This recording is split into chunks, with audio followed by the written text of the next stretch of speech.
Padre, gracias por esta mañana, la oportunidad que tú nos das de abrir tu palabra con libertad. Ayúdanos, Señor, a poder estar atentos, a poder luchar contra cualquier distracción y poder recibir con mansedumbre tu palabra.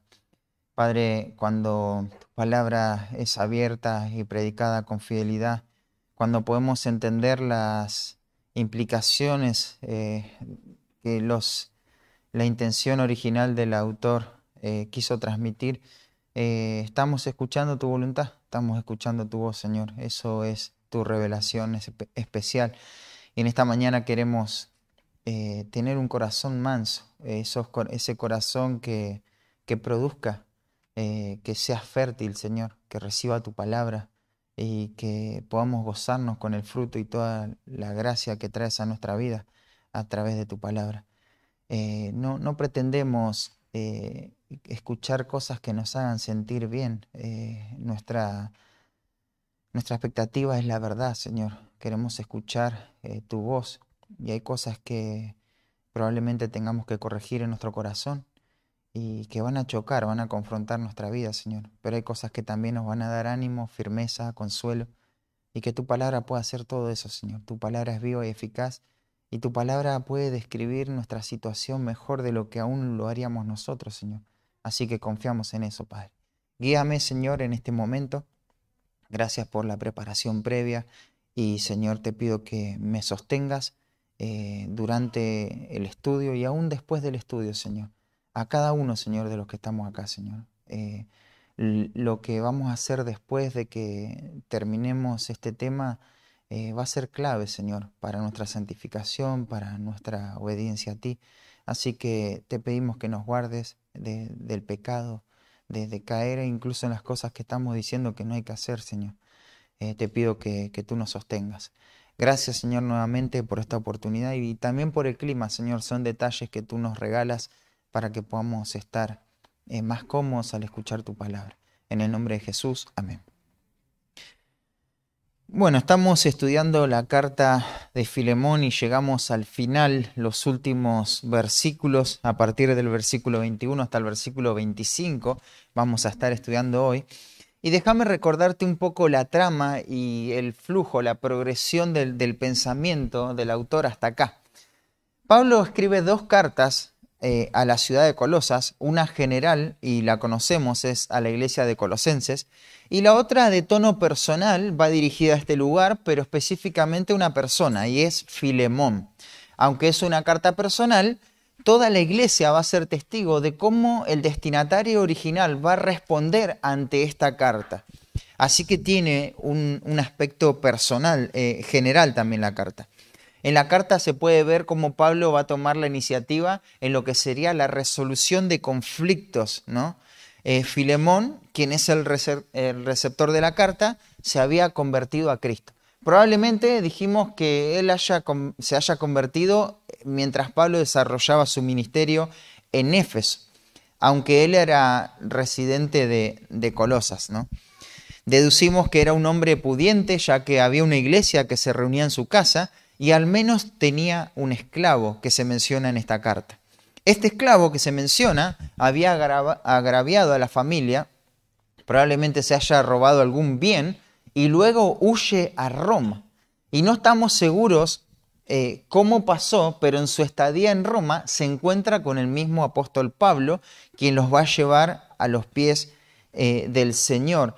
Al poco tiempo de su conversión, él ya empezó a dar frutos, ¿no? La salvación se empezó a ver de una forma tan poderosa en su vida que de ser un hombre inútil para esta vida pasó a ser no solamente útil en esta vida, sino útil sobre todo a los propósitos de Dios. Ese es el efecto de la salvación en la vida de Onésimo.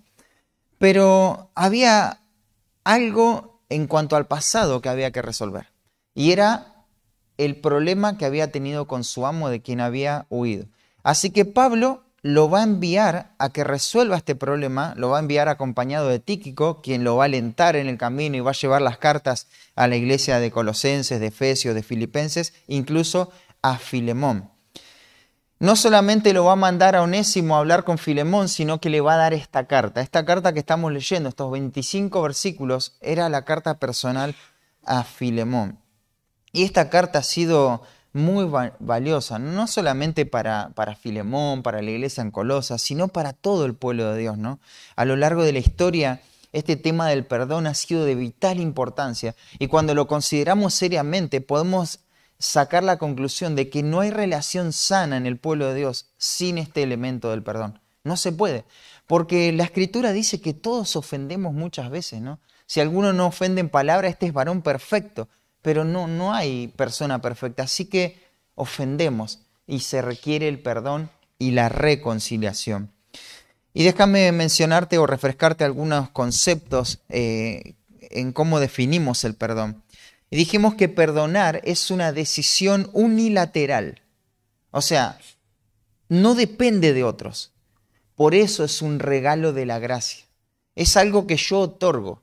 No necesita la otra persona estar arrepentida para que yo lo perdone. Es una decisión unilateral. El perdón no requiere dos partes, requiere solamente una parte. Ahora, la reconciliación sí va a requerir dos partes, pero el perdón no, el perdón bíblico no.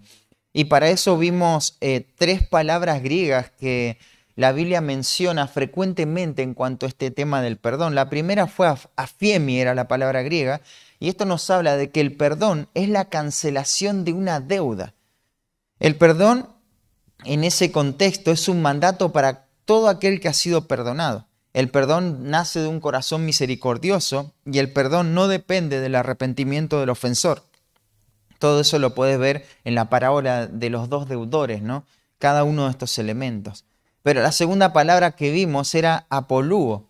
Y esto nos habla de que el perdón es una liberación absoluta. El término está usándose en el contexto judicial, donde yo no voy a juzgar ni condenar a mi hermano, sino que lo voy a liberar de manera absoluta.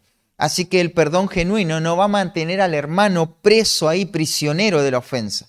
El verbo perdonar en este pasaje nos va a indicar que la acción es continua, o sea, lo tengo que perdonar continuamente. Así que el perdón no es un acto aislado, sino una actitud constante. Es cierto que el perdón es un evento culminado, pero también es un proceso, y eso tenemos que tomar nota cuando pensamos en este tema, ¿no? Pero la tercera palabra era carizomai.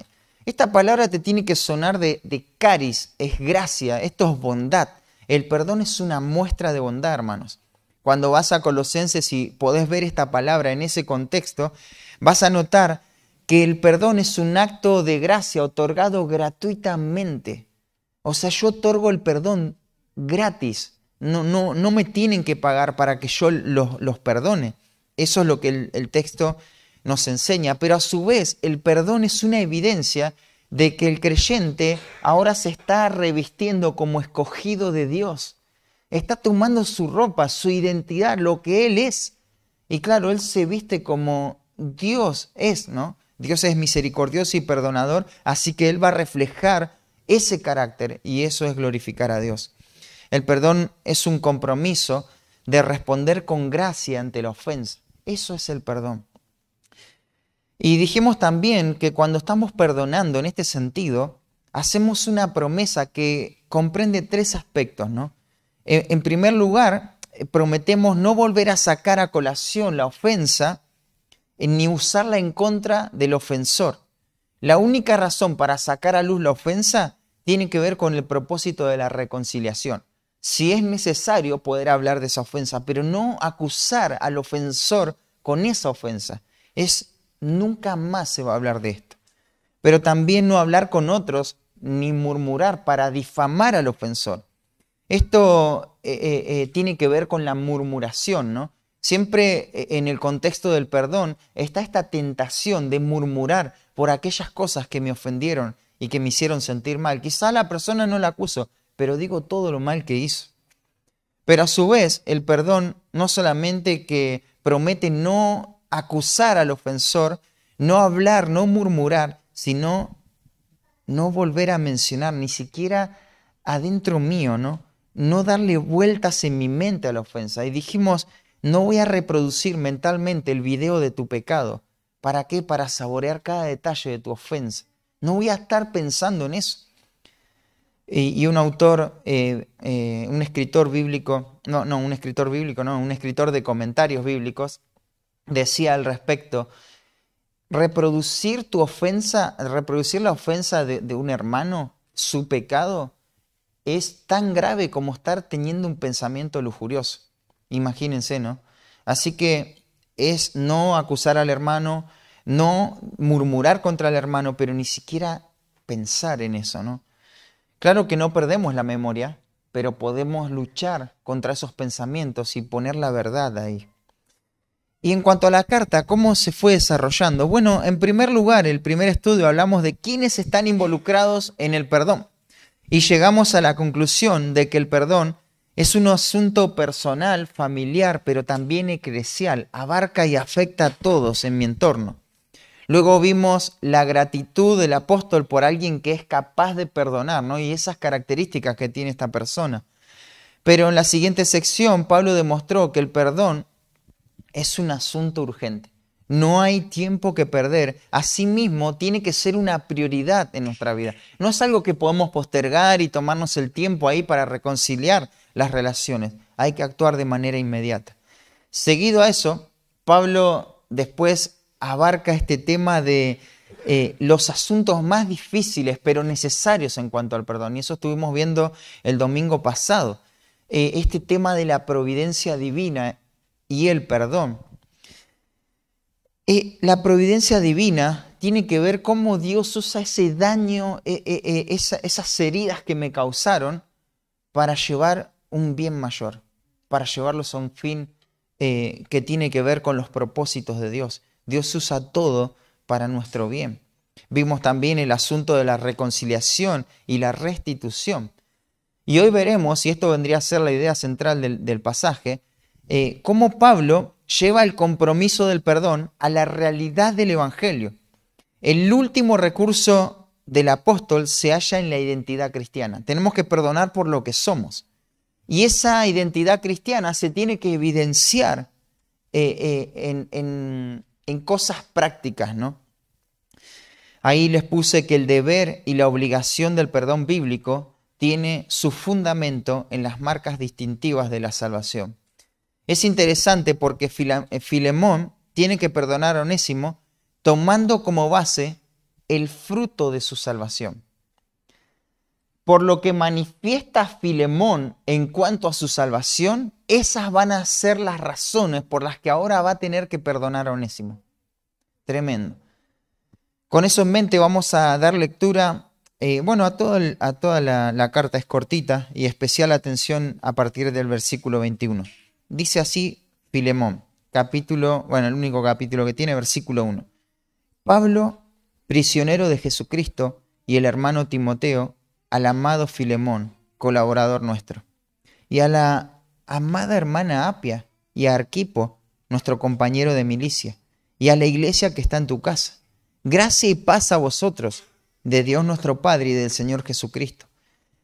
Doy gracias a mi Dios, haciendo siempre memoria de ti en mis oraciones, porque oigo del amor y de la fe que tienes hacia el Señor Jesús y para con todos los santos, para que la participación de tu fe sea eficaz en el conocimiento de todo el bien que está en vosotros por Cristo Jesús. Pues tenemos gran gozo y consolación en tu amor, porque por ti, oh hermano, han sido confortados los corazones de los santos. Por lo cual, aunque tengo mucha libertad en Cristo para mandarte lo que conviene, más bien te ruego por amor, siendo como soy, Pablo ya anciano y ahora además prisionero de Jesucristo. Te ruego por mi hijo Onésimo, a quien engendré en mis prisiones, el cual en otro tiempo te fue inútil, pero ahora a ti y a mí nos es útil, el cual vuelvo a enviarte. Tú, pues, recíbele como a mí mismo. Yo quisiera retenerle conmigo, para que en lugar tuyo me sirviese en mis prisiones por el Evangelio, pero nada quise hacer sin tu consentimiento, para que tu favor no fuese como de necesidad, sino voluntario. Porque quizá para esto se apartó de ti por algún tiempo, para que le recibieses para siempre, no ya como esclavo, sino como más que esclavo, como hermano amado, mayormente para mí, pero cuánto más para ti, tanto en la carne como en el Señor. Así que, Si me tienes por compañero, recíbele como a mí mismo. Y si en algo te dañó o te debe, ponlo a mi cuenta. Yo, Pablo, lo escribo de mi mano. Yo lo pagaré. Por no decirte que aún tú mismo te me debes también. Sí, hermano, tenga yo algún provecho de ti en el Señor. Conforta mi corazón en el Señor. Te escribo confiando en tu obediencia, sabiendo que harás aún más de lo que te digo. Prepárame también alojamiento, porque espero que por vuestras oraciones os seré concedido. Te saludan Epafras, mi compañero de prisiones por Cristo Jesús, Marcos, Aristarco, Demas y Lucas, mis colaboradores. La gracia de nuestro Señor Jesucristo sea con vuestro espíritu. Amén. Como título quise absorber el concepto de esta última sección y ahí les puse en las hojitas, son las marcas distintivas de la salvación como fundamento del perdón. Las marcas distintivas de la salvación como fundamento del perdón. Esta es la base por la cual tiene que perdonar a Onésimo, Filemón. Esta es la base, esta es la razón, podríamos decir, o este es el fundamento. Y la primer marca distintiva de la salvación como fundamento del perdón es la obediencia expresada en la disposición, y eso lo podemos ver en el versículo 21. Fíjense cómo lo va a decir. Te he escrito confiando en tu obediencia, confiando en tu obediencia. En los versículos anteriores, el escrito pone un énfasis en Pablo. Fíjate, el versículo 19 dice, yo, Pablo, lo escribo de mi mano. Yo lo pagaré. 2 veces el yo. El versículo 20, tenga yo algún provecho. Pero en estos versículos, los pronombres enfatizan a Filemón. Literalmente, podríamos traducirlo así. He escrito a ti, confiando en tu obediencia. Ahora está la respuesta ante lo que Pablo había dicho. ¿Qué le había ordenado Pablo a Filemón? Le dijo en el versículo 12, el cual vuelvo a enviarte, tú pues recíbele como a mí mismo. Recíbele como a mí mismo. El versículo 17 dice, así que si me tienes por compañero, recíbele como a mí mismo. Son órdenes. El versículo 18 dice, y si en algo te dañó o te debe, ponlo a mi cuenta. Otra orden. Y la última orden, el versículo 20, conforta mi corazón en el Señor. Conforta mi corazón en el Señor. De todas las órdenes que Pablo está dando acá, él sabe que Filemón va a obedecer. Esto es una realidad. Porque en última instancia el perdón se trata de obedecer. Esto es un deber, es una obligación. Cuando vimos la parábola de los 2 deudores, ¿te acordás cuando este siervo malo había tratado injustamente a su consiervo y fue llamado ante el Señor y le dijo, ¿no debías tú también tener misericordia de tu consiervo como yo tuve misericordia de ti? Pero notá las palabras, no debías tú, porque el perdón es un deber, es una obligación, es una presión para todo aquel que ha sido salvado. Hermanos, perdonamos no porque seamos buenos, ay, mirá qué bueno que somos, así que vamos a perdonar. Perdonamos porque hemos sido perdonados y ahora debemos perdonar. La misericordia de Dios nos alcanzó y podemos mostrar esa misericordia en perdón a otros. Esto implica algo muy serio, hermanos. No perdonar básicamente es desobediencia deliberada, es rebeldía manifiesta, es oposición a la palabra de Dios. No perdonar es sublevarse contra Dios, es querer o pretender usurpar el trono de Dios, intentar suplantar al dador de la ley, es cometer traición contra el único que puede salvar y perder, es colocarse o pretender ser semejante al Altísimo y agarrar el martillo y ponernos en lugar de juez. Retener el enojo y no perdonar es creer que por debajo de la superficie Dios no sabe cuánto me han dañado y yo soy más santo y más recto que Cristo, más justo que el Padre. Así que no perdonar en mi mente es deformar completamente el carácter de Dios. En otras palabras, si hago eso, no perdonar es ser un idólatra y caer en la incredulidad. No perdonar manifiesta una posición temeraria como hijo de desobediencia, hijo de ira.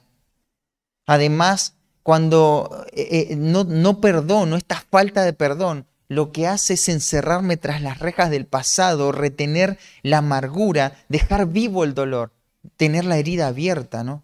La falta de perdón produce amargura y cuanto más tiempo paso aferrado a las ofensas que han cometido contra mí, más amarga será mi vida. La amargura no es solamente un pecado, hermanos, sino una infección que abre las puertas a Satanás.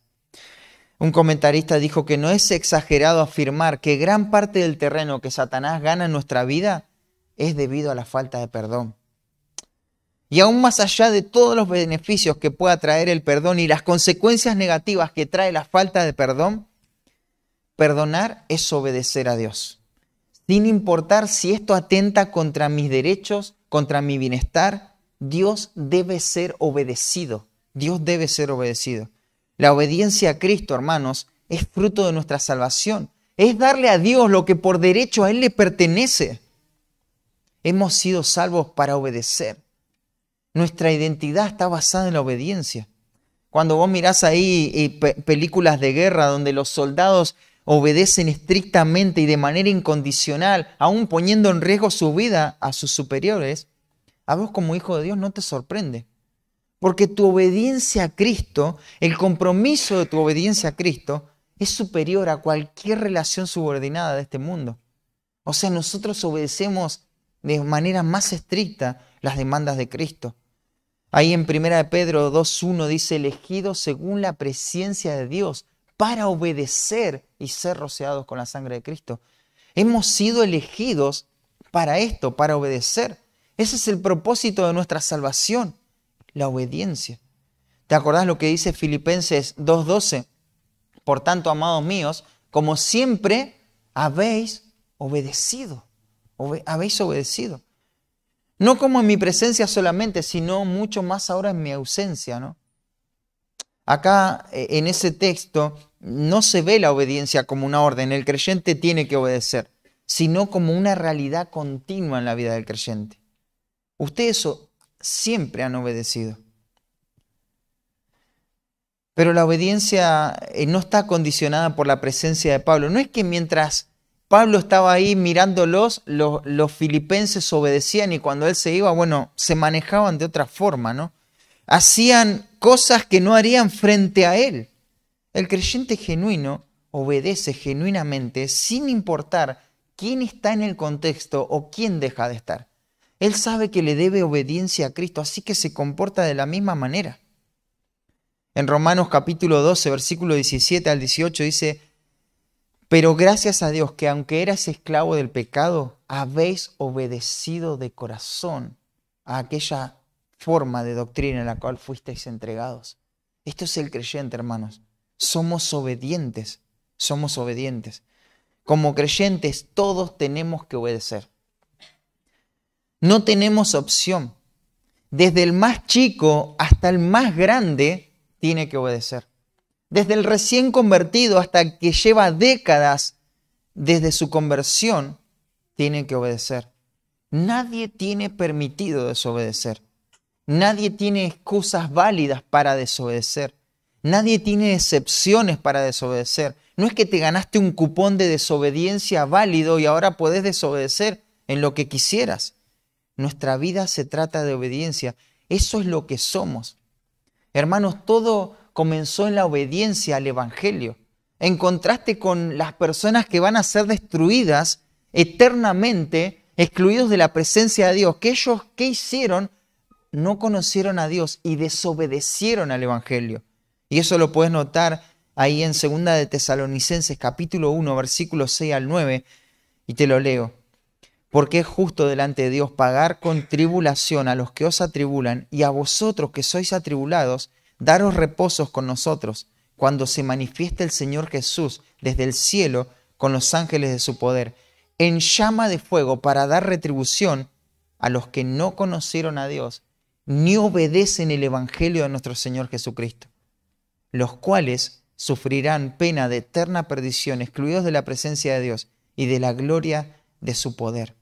Por implicación, los que gozarán de la eternidad con Dios han obedecido al Evangelio de nuestro Señor Jesucristo. Eso es. Claro que en el camino de nuestra vida cristiana vamos aprendiendo acerca de la obediencia y cómo obedecer. La gran comisión se trata de esto, ¿no? Es predicar el evangelio a toda criatura, enseñándoles que guarden todas las cosas. En otras palabras, es enseñándoles a obedecer. De hecho, el objetivo de conocer la verdad es obedecer, hermanos. Miren, no pasamos horas y horas estudiando de forma rigurosa para entender lo que el texto significa, para llenar nuestra mente nada más. ¿Para qué queremos ser precisos en la interpretación? Para ser precisos en obedecer, para hacer la voluntad de Dios tal como Dios quiere que lo hizo, que la hagamos.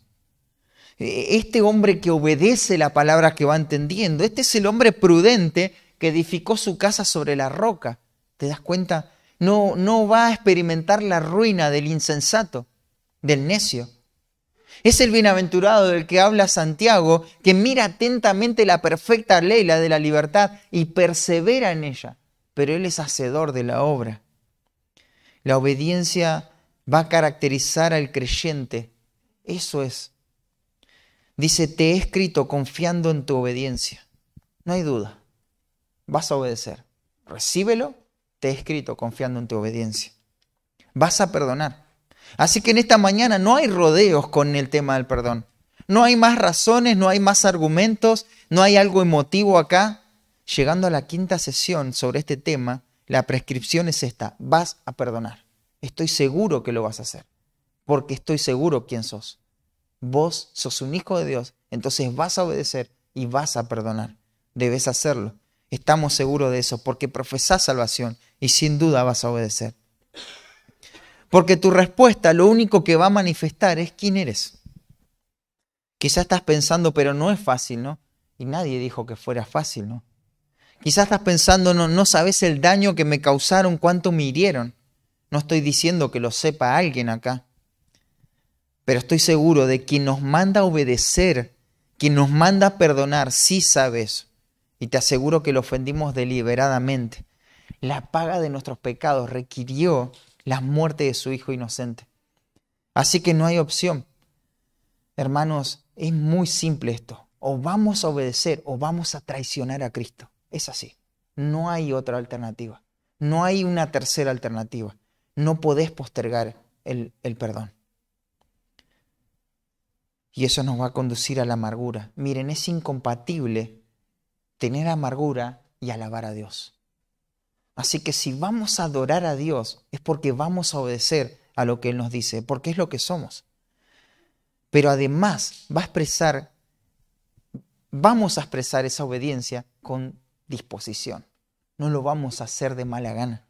Porque fíjate, el texto nos lleva más allá, sabiendo que harás aún más de lo que te digo. Esto es tremendo, ¿no?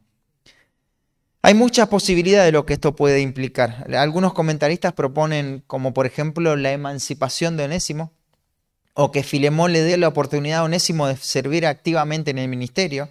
Incluso que Filemón envíe de nuevo a Onésimo con Pablo. Algunos sugieren hasta que Filemón se ponga a evaluar si es que no tiene rencor contra alguna otra persona de la congregación. La verdad es que todo esto puede sonar bien, pero ninguna de estas propuestas tiene un respaldo bíblico, ¿no?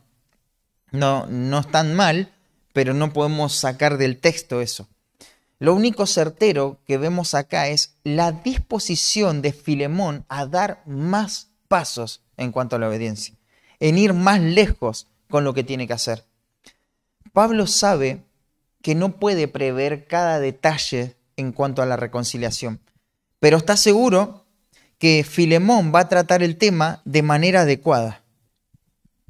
Así que el apóstol coloca las bases para la reconciliación y ahora Filemón se va a encargar de todos los detalles, ¿no? Él va a preparar el momento, va a preparar la charla, va a evaluar, va a ser paciente. Él lo va a hacer, va a ir más allá de lo que Pablo está diciendo, solamente que lo reciba, ¿no? Esto no va a ser una charla fría. Como diciendo, bueno, ahora estás acá, tenés el escrito de Pablo, bueno, te perdono, no me queda otra. Aunque es cierto que no le queda otra, tiene que perdonarlo. En lugar de eso, él va a perdonar porque él ha sido perdonado por Cristo y va a entender que esto es una extensión de la misericordia de Dios. y se va a gozar con la salvación de Onésimo. Y va a pensar, ¿no sabes, Onésimo, cuánto regocijo trae a mi alma que hayas comprendido el Evangelio? O sea, todo el daño que he tenido que sufrir por causa tuya no se compara al gozo que ahora tengo porque ha sido alcanzado por la gracia de Dios. Alabado sea el Señor que providencialmente hizo esta gran obra de salvación. Así que Filemón va a ir más allá de las palabras de Pablo. No solo va a estar comprometida su conducta, sino que él va a tener una actitud correcta, perdonadora. Así actúa el creyente, hermanos. No se queda contento con exhibir una conducta externa nomás, sino que tiene una actitud espiritual que lo va a empujar a la excelencia. Eso es lo que va a hacer. Esto se ve en cómo perdona, pero también es lo que tiene que pasar en cada área de la vida cristiana. Hermanos, es contranatural, peligroso y alarmante cuando los creyentes se quedan solo con lo básico. Ahí con lo básico, el ABC nada más. Llévalo a cualquier esfera. Por ejemplo, vos podés pensar en que la Biblia dice que tengo que congregarme, ¿no? Pero entonces vengo a la iglesia el domingo y listo, ya cumplí la orden. Hebreos 10:25 ya está cumplido. Pero hay más. Necesito estar en comunión con el pueblo de Dios. Tengo que venir con la disposición y un corazón abierto a que Dios me hable por medio de su palabra. Tengo que venir en oración, siendo sensible a las necesidades tanto materiales como espirituales del pueblo de Dios. Tengo que orar a Dios y pedirle, Señor, guíame a las personas que quizá en esta mañana estén desalentadas. Ayúdame a consolarlas.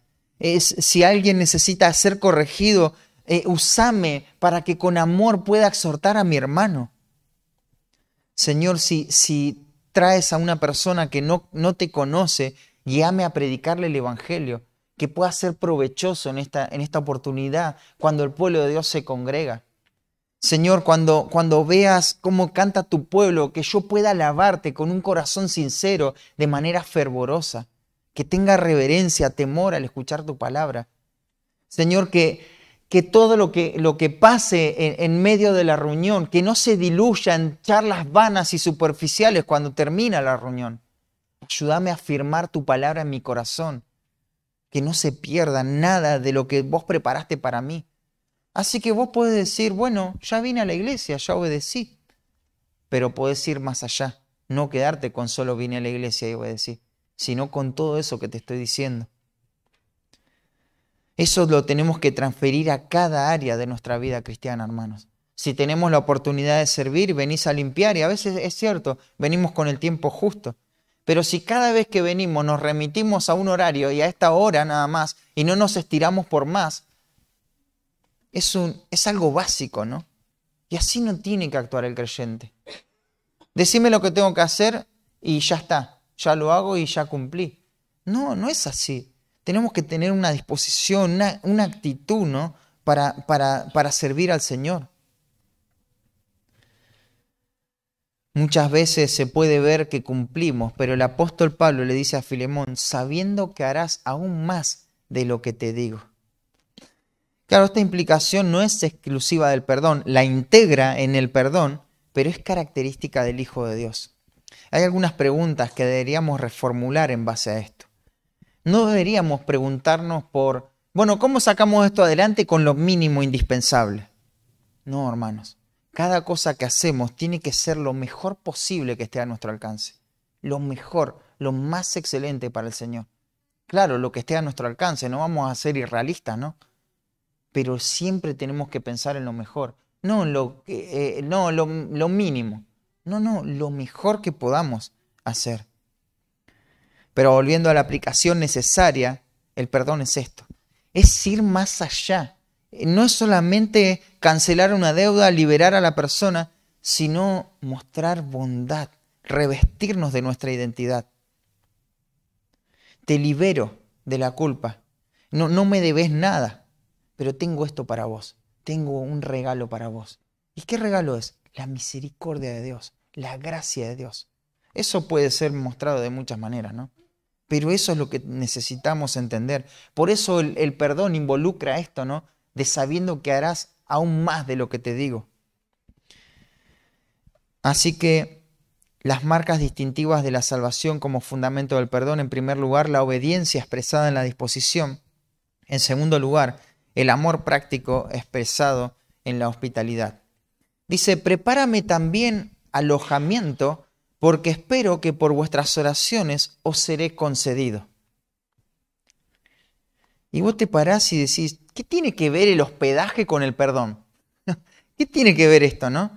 Bueno, en el sentido que destaca el texto, tiene mucho que ver.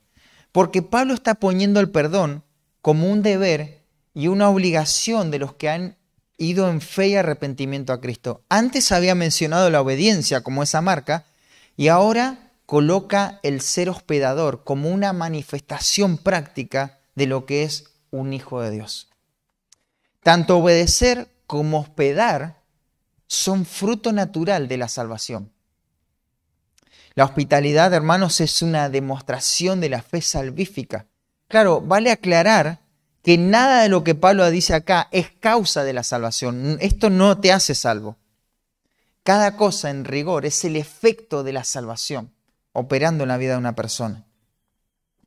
El hecho de que Filemón tenga disposición para recibir a Pablo y al mismo tiempo no quiera recibir a Onésimo, va a resultar en una contradicción, ¿no? Así que Pablo está probando qué profundidad de perdón está ejecutando o otorgando Filemón. Imagínate ahí a Filemón recibiendo a Onésimo de mala gana por puro compromiso, pero a su vez entusiasmado con la visita de Pablo. Entonces tendríamos que preguntarnos, ¿qué está moviendo el corazón de este hombre? En 2 oportunidades Pablo le dijo, recíbele como a mí mismo, ¿no? Como si fuera mi propio corazón. Y todo esto en presencia ¿de quién? De la iglesia, de la iglesia. La misma iglesia que ve a Filemón entusiasmado con la visita de Pablo, es la misma que le vio antes recibir a Onésimo. Van a sacar conclusiones, se van a entristecer o se van a gozar en el perdón, pero esto va a afectar. ¿Hubo parcialidad? ¿Filemón está amando como debe amar? También debemos pensar que si Filemón perdona a Onésimo, tendrá disposición al hospedar a Pablo. Pero si le guarda rencor contra Onésimo, su lista de personas con las quienes está amargada va a aumentar. Pablo va a entrar también en esa lista. Así que Filemón no solo tiene que perdonar a Onésimo, sino que tiene que hospedar a la persona que le dice que perdone a Onésimo. Así que la obra de Dios en el corazón de Filemón es total, es radical, es profunda, es absoluta. Si el corazón de Filemón está bien en relación al perdón, no hay ningún problema en recibir a Pablo. No me va a incomodar. Pero si el corazón de Filemón está guardando ahí algo mínimo aunque sea, Pablo va a ser incómodo. No sé si voy a querer preparar alojamiento para Pablo. Pablo no solamente está apelando al fruto de la salvación de Filemón, sino que a su vez está verificando que todo esto se haga de manera absoluta. Nada de amargura, nada de rencor, nada de resentimiento, de enojo, etc. En el corazón de Filemón, nada de eso. Estando en su casa, él se va a dar cuenta si hay algo de esto, ¿no? Y estas son las oportunidades que trae y el beneficio que también trae el ministerio de visitación, ¿no? Esto es algo efectivo que debemos aprovechar, hermanos. Bajo estas condiciones, una persona amargada no puede hospedar. En realidad puede hospedar, pero lo que no puede es ser de bendición. ¿Por qué? Porque va a contaminar, va a desalentar, va a envenenar el corazón de los cercanos.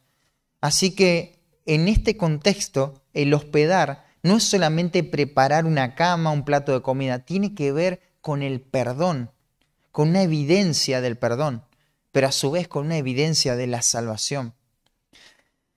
Hermanos, cuando hospedamos, no solamente abrimos una puerta, la puerta de nuestra casa, no solamente damos una cama, lo que estamos abriendo es nuestro corazón. Ese es el concepto bíblico de hospedar. Por lo tanto, es sano que vigilemos nuestro corazón. La presencia del pecado es una realidad triste en nuestra vida, ¿no? La Biblia dice, mencionamos nuevamente, que todos ofendemos muchas veces, así que la realidad del pecado tiene que ser, la realidad del perdón tiene que ser una experiencia o una continuidad que consuele nuestra vida. Así como el pecado está en nuestro corazón, tiene que estar el perdón también. Vamos a ver un poco más en cuanto a lo que es hospedar, pero déjame cerrar la idea de lo que está diciendo Pablo. Él aguardaba con mucha esperanza ser liberado de este primer encarcelamiento, ¿no? Quizá los cargos en su contra no eran tan fuertes, eran de poco peso, y estaba convencido de que sería inminente su liberación. Por eso le dice, prepárame alojamiento. Y fíjate, el texto dice, porque por vuestras oraciones, ¿no? La liberación de Pablo, sin lugar a dudas, era el cumplimiento del propósito de Dios para su ministerio. Pero ¿cómo se iba a cumplir el propósito de Dios? A través de la respuesta de las oraciones de la iglesia. Seguramente muchas iglesias oraban por Pablo. Y entre ellas la que se reunía en la casa de Filemón. La respuesta ante estas oraciones iba a resultar en un regalo para la iglesia. Os seré concedido. Esto es como un regalo que el Señor está haciendo para ellos, ¿no? Así que Pablo, por implicación acá también hay otro tema que es la oración, pone de manifiesto con esto que está persuadido de que Dios contesta las oraciones de sus hijos. Tremendo eso, hermanos. Así que había que orar por la situación, esperando que Dios en su gracia conteste la oración. Pero también, ¿qué había que hacer? Todo lo que humanamente estaba al alcance. Mientras Filemón oraba por Pablo, tenía que preparar de manera activa un alojamiento para él. Y así funciona, ¿no? Esa es esa tensión en la que vivimos en relación al Señor. Oramos, pero también somos responsables por las cosas que tenemos que ser responsables. Acá se menciona específicamente el hospedar.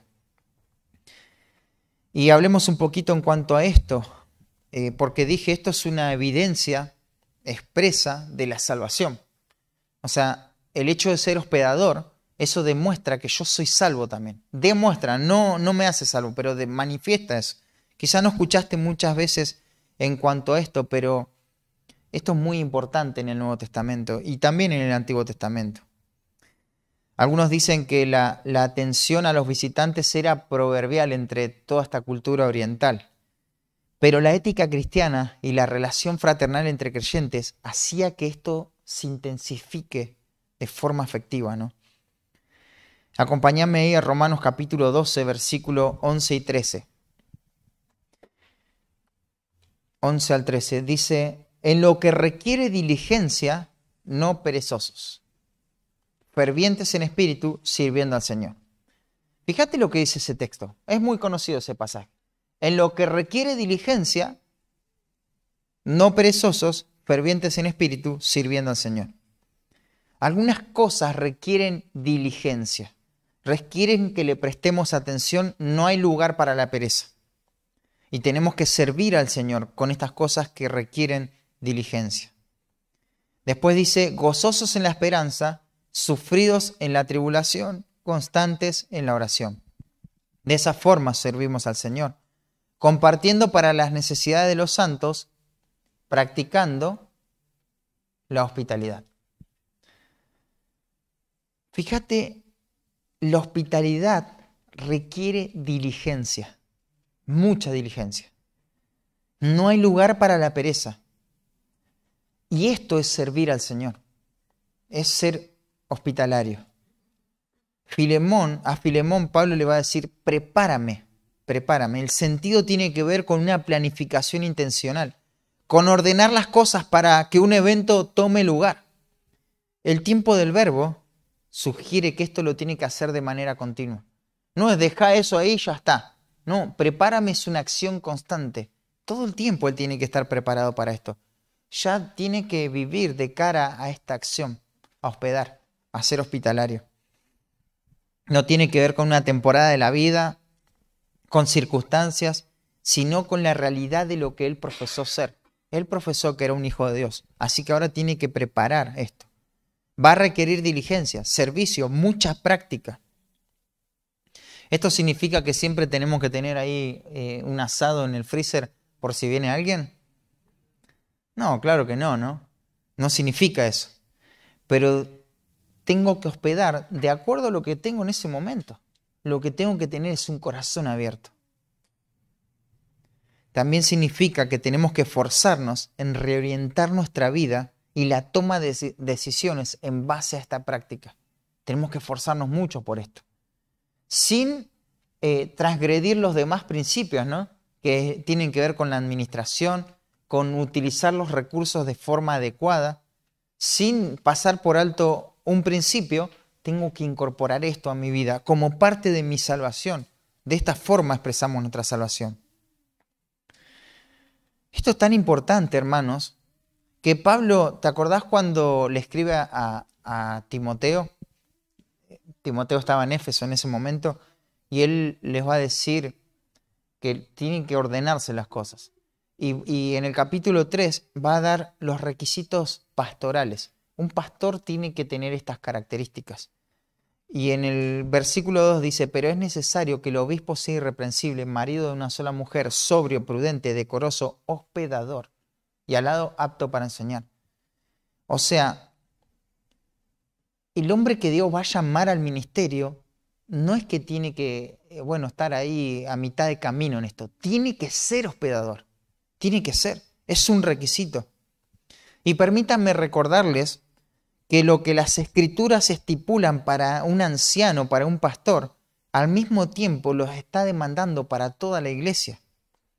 Lo que hace distinto el texto es que pone el principio en acción. O sea, Dios quiere que toda la iglesia sea así y Dios es tan dinámico que va a mostrar un ejemplo. Así que el obispo tiene que dar el ejemplo. Obispo es pastor, es lo mismo. El pastor entonces va a modelar para toda la iglesia cómo se debe hospedar. Y por si esto fuera poco, en Tito 1:8 se remarca este mismo principio. El autor a los hebreos no lo da como una orden, no da un mandamiento a hospedar, sino que da una prohibición en cuanto a esto. Fíjate cómo lo dice. Hebreos 13:2 dice, permanezca el amor fraternal. Eso es una orden. Y esto es una prohibición, que también es una orden, pero prohibitiva. No os olvidéis de la hospitalidad. No se pueden olvidar de esto, porque por ella algunos, sin saberlo, hospedaron ángeles.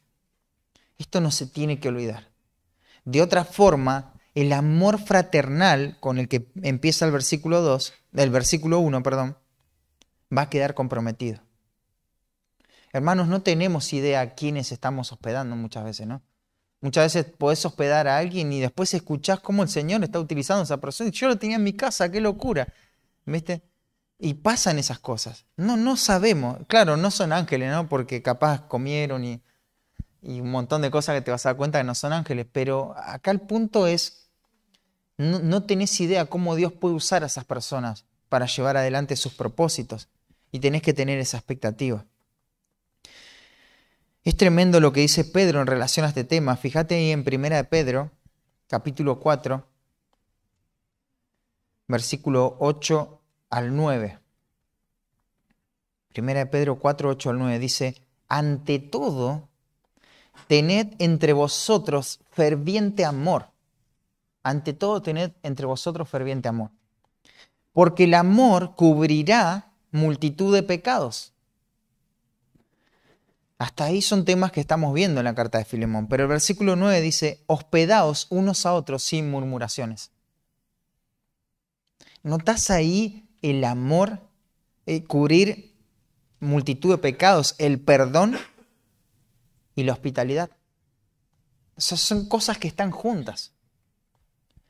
La obediencia y la hospitalidad no solo caracteriza a los creyentes del Nuevo Testamento, sino también a los del Antiguo Testamento. Abraham era un hombre hospedador. No podía pasar a alguien sin que él los hospede, ¿no? Y hay historias tremendas, ¿no? En cuanto a cómo se sentó a comer con el mismo Señor y habló de los propósitos de Dios y después iba a destruir Sodoma y Gomorra y se lo va a contar a Abraham. Todo eso porque era hospedador. Todo eso pudo vivir, ¿no? Incluso Lot. Lot, uno dice, ¿te acordás lo que dice Pedro de Lot? Dice que era justo. El justo Lot, que afligía su alma ahí estando en una ciudad que no debía estar. Había tomado malas decisiones. Pero dice que era justo Lot. Y uno dice, bueno, ¿cuáles son las evidencias de la salvación de este hombre? ¿Cuál es la marca que podamos decir? Porque la Biblia siempre muestra cómo esto se expresa. En algún momento va a expresar la salvación.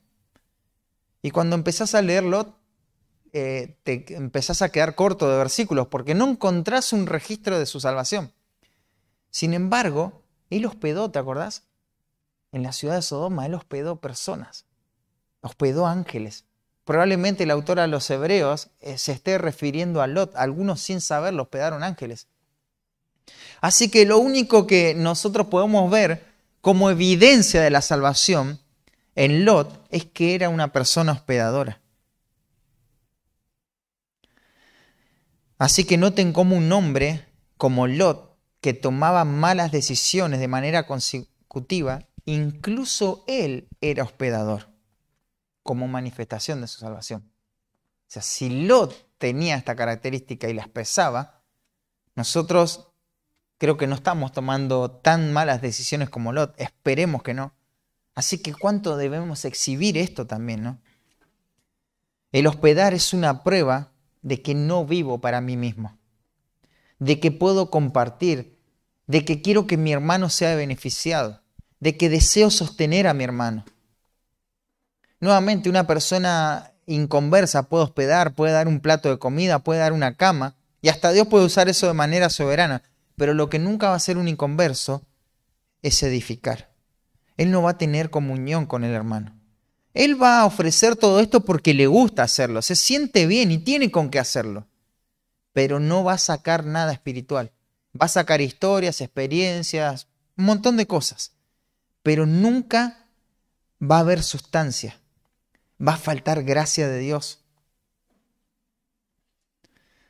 Pero estar en la familia de la fe trae aparejada una serie de bendiciones invaluables que solo pueden ser abrazadas siendo hospitalario. De otra forma no se puede obtener esto. Hermanos, el hospedaje es el ámbito de la predicación privada. Es donde en otras cosas se van a promover las dinámicas de los unos a los otros, como la exhortación, la edificación, la ayuda, el servicio, la enseñanza, el consuelo, el consejo bíblico, el perdón. Hospedar, claro, no es solamente dar un lugar para dormir, ¿no? Tiene muchas aplicaciones. Yo, por ejemplo, puedo no tener un lugar en mi casa momentáneamente para hospedar, pero puedo buscar la manera en cómo ser hospitalario, ¿no? Cómo ayudar a otro hermano que está hospedando. Cómo ser práctico en eso y abrir mi corazón en eso, ¿no? Cómo servir, cómo quizás dar alguna comida para este que está hospedando. Acá la implicación es que entre Filemón y Onésimo las cosas están resueltas, de que no hay reproches a Pablo tampoco, de que todo fluye como tiene que fluir las relaciones entre creyentes. El pecado ha sido tratado adecuadamente.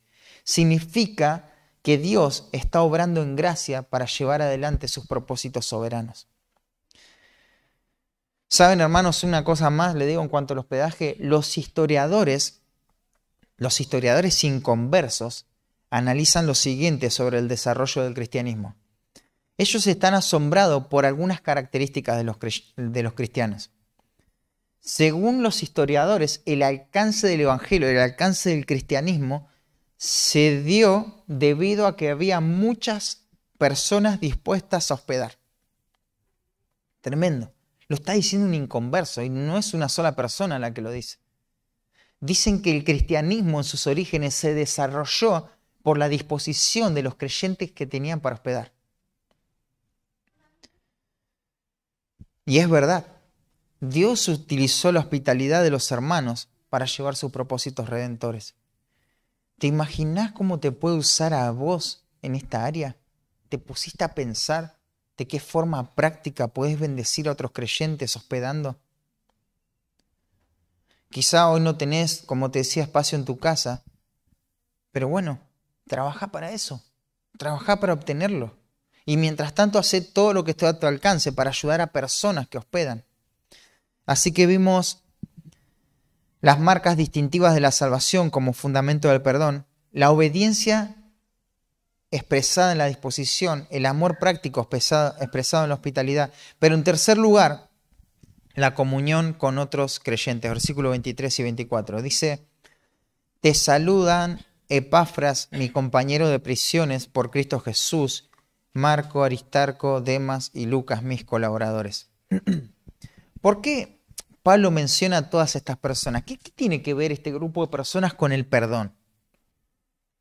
Bueno, siempre te tenés que hacer esas preguntas porque la carta está hablando de esto, así que ni siquiera esta lista es como un paréntesis, bueno, sé que estamos hablando de perdón, pero déjenme mencionar a estas personas. No, esto tiene que ver, está relacionado.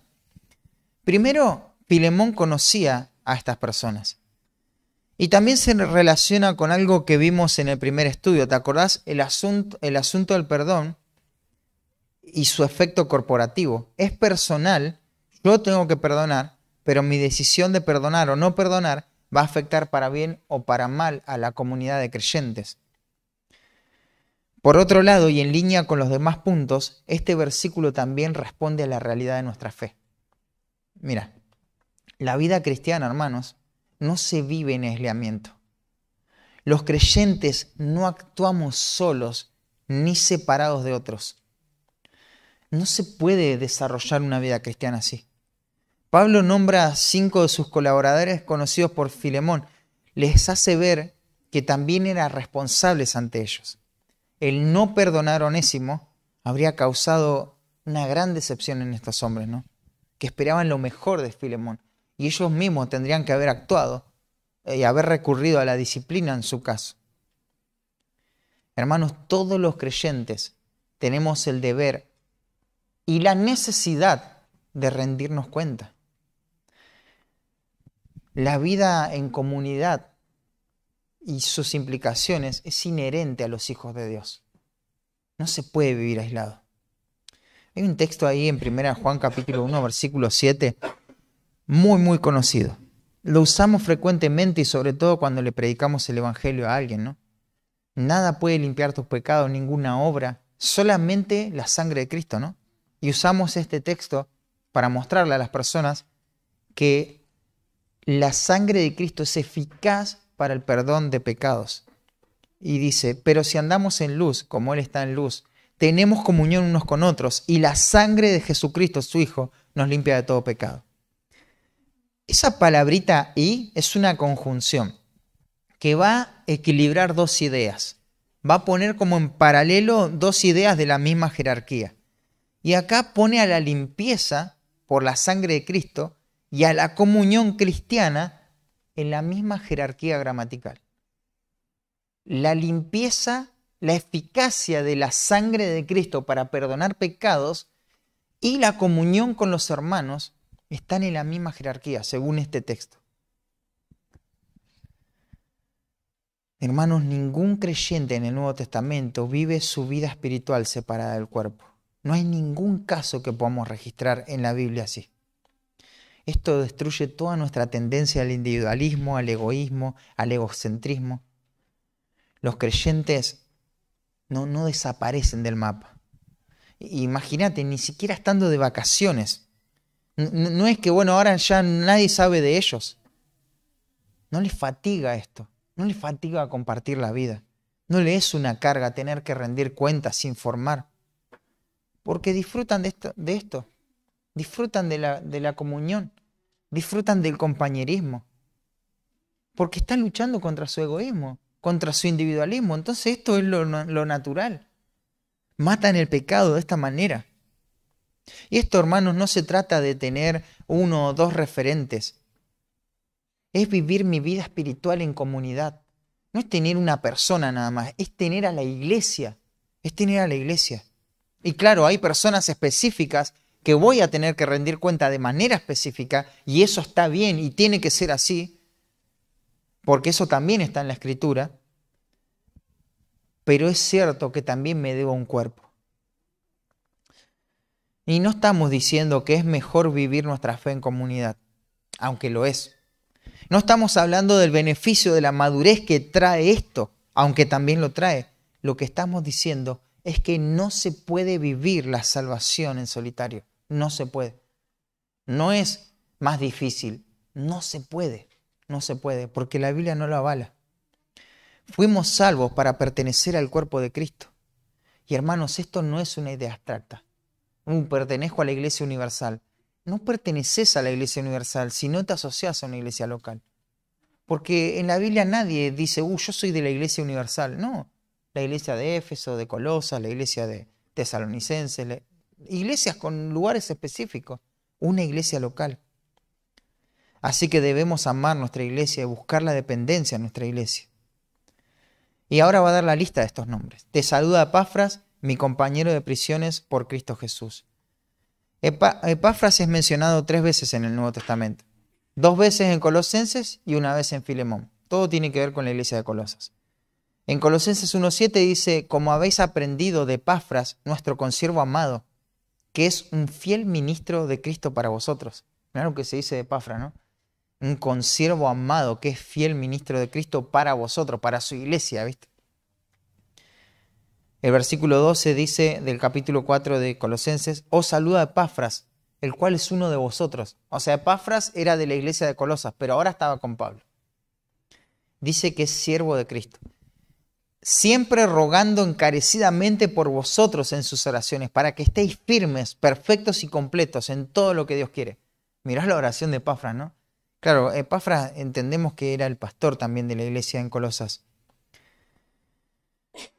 Su nombre y el comentario de Pablo en Colosenses indica que Epafras era un gentil. Según Pablo, Epafras fue quien compartió el evangelio a los colosenses. ¿Te acordás? Pablo no predicó en Colosas, pero alguien llevó el evangelio a Colosas, y ese fue Epafras. Así que la iglesia posiblemente inició por la predicación de este hombre. Y Epafras había viajado a Roma para visitar a Pablo, para informar a Pablo sobre el amor en el espíritu de los colosenses, y acaba de decir que quedó preso con Pablo. Tremendo.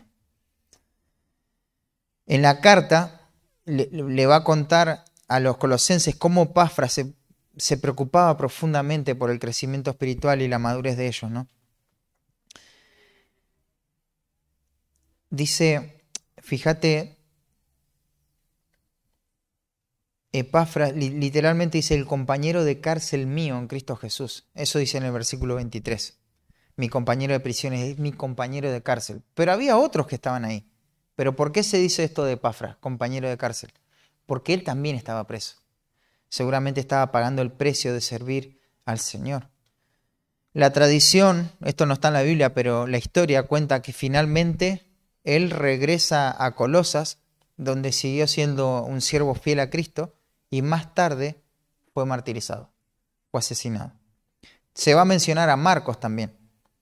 Era el mismo Juan Marcos, el primo de Bernabé, el autor del evangelio que lleva su nombre, el segundo evangelio.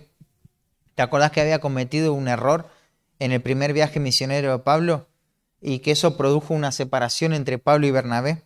Bueno, Bernabé había tomado a Marcos y lo había restaurado a la comunión, lo había afirmado. También bajo la supervisión de Pedro fue creciendo, madurando y siendo útil al ministerio. Había alcanzado madurez espiritual y ahora se había convertido en un colaborador de Pablo cuando escribe Filemón. Ahora es un colaborador, es alguien que sirve conmigo. Lo que Dios puede hacer en su gracia con una persona, ¿no? Y tal es los pasos que dio este hombre que, ¿te acordás cuando Pablo ya en su último encarcelamiento, a punto de morir, dice, trae a Marcos, quiero verle, él me es útil para el ministerio? Es un hombre útil, un hombre que realmente se había comprometido con el Señor. Después dice Aristarco. Aristarco también estaba en este grupo era un creyente judío, era de Tesalónica, Aristarco.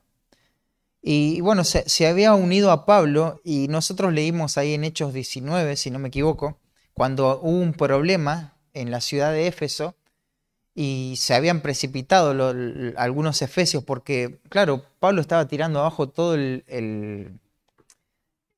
como el negocio por la venta de ídolos, de estatuillas, ¿no? ¿Se acuerdan? Y se alborotaron todo ahí y habían lastimado a Aristarco. Era un hombre que, amado por Pablo, y estuvo dispuesto a sufrir por causa de Cristo, ¿no? Según la tradición, también fue martirizado en Roma durante las persecuciones de Nerón. Después se va a mencionar a Demas. Y quiero hacer un paréntesis acá. Lo poco que sabemos de Demas no es muy alentador, no es que te inspira tanto, ¿no? Aunque acá dice que era colaborador de Pablo. Cuando yo te digo Demas, ¿qué me puedes decir de Demas? Colaborador de Pablo, obviamente. No se te viene a la mente eso, ¿no? Lo que se te viene es que fue alguien que desertó, alguien que abandonó. Pero está en la lista esta porque era una persona que estaba mostrando externamente acciones piadosas y estaba colaborando. Ya estudiamos este término en los primeros versículos. ¿Te acordás cuando Pablo dijo que Filemón era colaborador? Así que vos lo tenés a Filemón en esta misma categoría que Pablo, que Epafras y que Aristarco. Y también que Marcos y Lucas. Estos son hombres gigantes en la gracia de Dios. Así que Demas, mirá el grupo que tenía. Estaba acompañado de estos hombres. De Pablo, de Marcos. Marcos podía haberle contado tantas historias a Demas. Mira, yo una vez abandoné, tuve miedo, pero el Señor me rescató en su gracia. Ahora sirvo a los propósitos de Dios.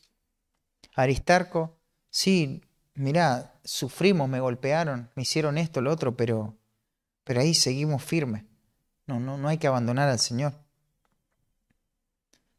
Lucas, un hombre fiel, un hombre que tan amado por Pablo, que si no solamente, escribió el Evangelio de Lucas, que es tremendo, y el libro de los Hechos, sin sacar el Nuevo Testamento esos dos libros y va a quedar re vacío. Pero no solamente eso, sino que vos ves en Lucas alguien fiel, alguien que permanece, alguien que no se mueve, no se mueve. Ese ejemplo tenía Demas también. Así que el círculo de influencia de Demas o las personas de las cuales se estaba rodeando no estaban mal, ¿no? Pablo, todo lo que te mencioné antes, él podía ver cómo se resolvían los conflictos. ¿Qué andaba mal con Demas? ¿Por qué hizo esto él? Bueno, esto nos da varias lecciones. Primero, déjame recordarte lo que dice 2 Timoteo 4, 9 al 10. Procura venir pronto a verme, Pablo le escribe a Timoteo, porque Demas me ha desamparado amando este mundo y se ha ido a Tesalónica. Demas ha abandonado. ¿Por qué? Porque su amor estaba con el mundo, no con Cristo. Su confianza estaba en el mundo, no en Cristo. Su seguridad venía de las cosas que este mundo le podían proporcionar y no de la palabra de Cristo. Él me desamparó, dice. Él me abandonó, me menospreció. Y la razón fue su amor. Lo que estaba mal con Demas no era el círculo que lo rodeaba. Era su corazón. Él amaba al mundo. Y esto no es, bueno, se enfrió este creyente. Si alguno ama al mundo, el amor del Padre no está en él. No está en él. Si amas el mundo, el amor del Padre no está en él. No hay duda de que Demas no era un creyente, era alguien que profesaba nada más. ¿Por qué? Porque su amor al mundo era una demostración suficiente de eso. Él amaba al mundo. Y hay algunas cosas que yo me pregunto, ¿no? ¿Qué estaría haciendo Demas en el momento que Pablo escribe 2 Timoteo? ¿Dónde se encontraría? ¿Habría terminado su vida ya? ¿Seguiría? Qué triste que haya abandonado su lugar por amor al mundo, ¿no? Demas quizá tendría 10.000 excusas para dar. Un montón de cosas, quizá algunas hasta legítimas. Pero en el fondo, él amaba al mundo. Él abandonó, él dejó, él menospreció a Pablo. Claro, podría pensar, pero si a Pablo Dios no lo aprueba, si mirá, todos lo abandonaron a Pablo. Si todos lo abandonan es porque Dios no está con Pablo. Está preso a Pablo, aparte, y lo van a matar. O sea, esto no tiene sentido, esto es una cosa de hombres nada más, un invento humano.